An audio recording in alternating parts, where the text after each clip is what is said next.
Coach Rob here, Performance Sports Academy. Hey, I'm here with a couple of my collegiate athletes. We're here to talk about the college recruiting today. All right, with the type of commitment it takes, type of GPA it takes, and we're gonna talk about some other things like that.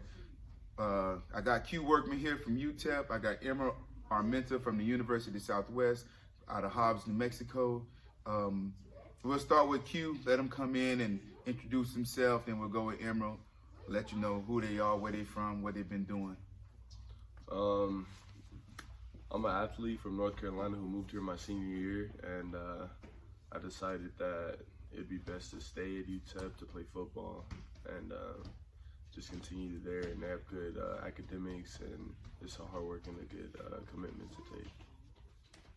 I'm originally from El Paso. I went to Socorro High School, and I got a scholarship to University of the Southwest for track and field. All right, so my first question of the day, and one of the things I want to be able to let the viewers know is that what is the type of commitment that it took you guys in order to get, you know what I'm saying, to college?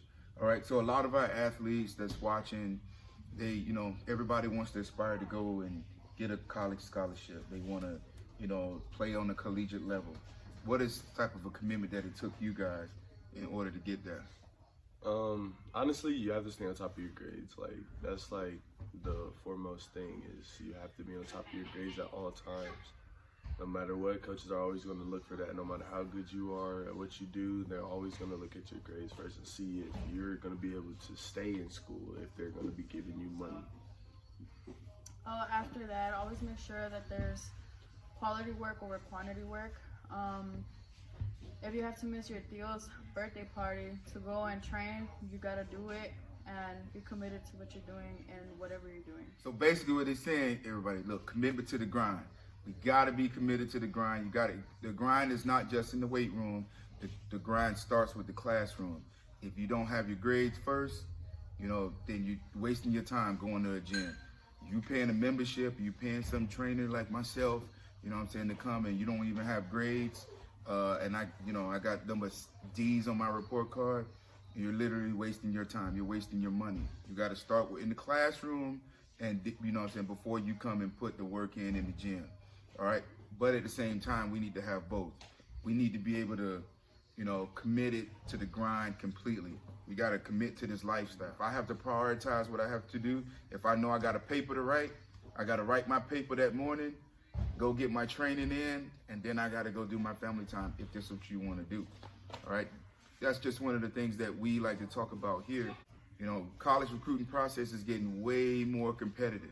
So one of the things we got to do is be in it. We got to be committed to it. You know, we got to be committed to the grind and understanding what's to be expected of us. One of the things I want to ask these guys, the next thing is, like, what type of grades did they have?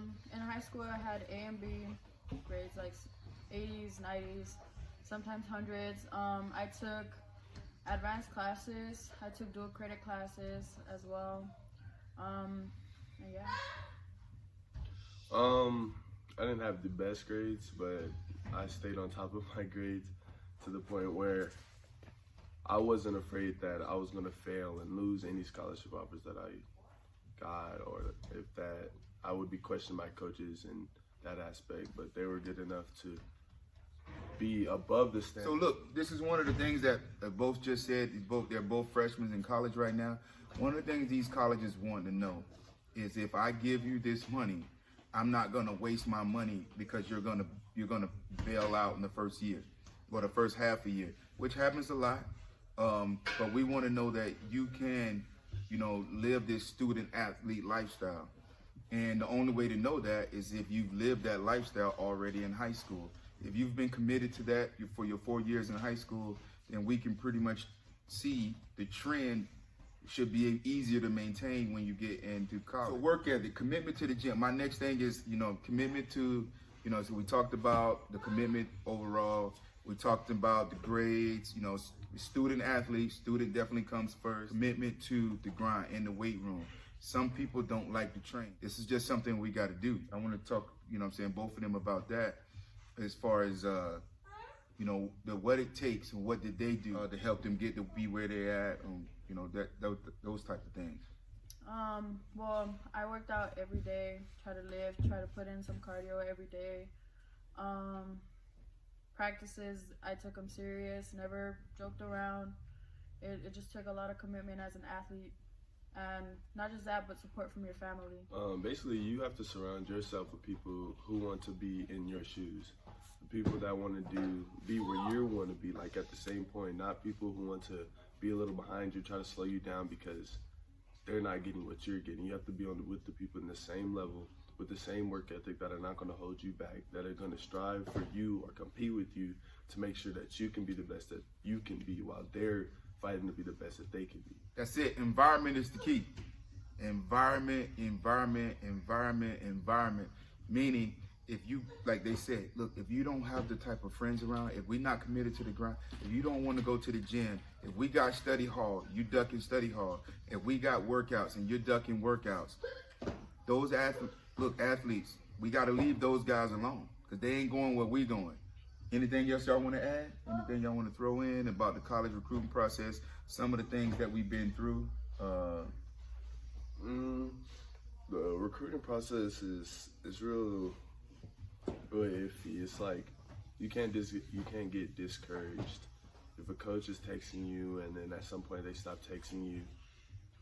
It's gonna happen and you're gonna think you did something wrong, but it's not you. It's just their job to find the best that they can be, the best that they can get in order to help better their program. And you always have to remember that this is out of you. Like, don't depend on anybody else to do your recruiting process. You have to do it on your own and make sure you work hard for it and put yourself out there.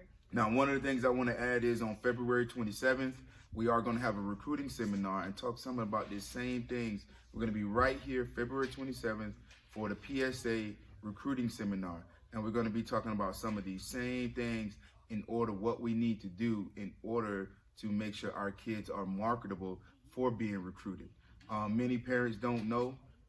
So we're going to have, we do it. And this is a short look at some of our athletes, personal experiences. We're going to go on February 27th. We'll be going in depth. All right. We'll be going in depth talking about exactly what's going on in the recruiting process. Any last words you guys got? All right. Other than that, hey, this is Coach Rob from the Performance Sports Academy. Appreciate y'all for checking us out. Like, subscribe, comment below.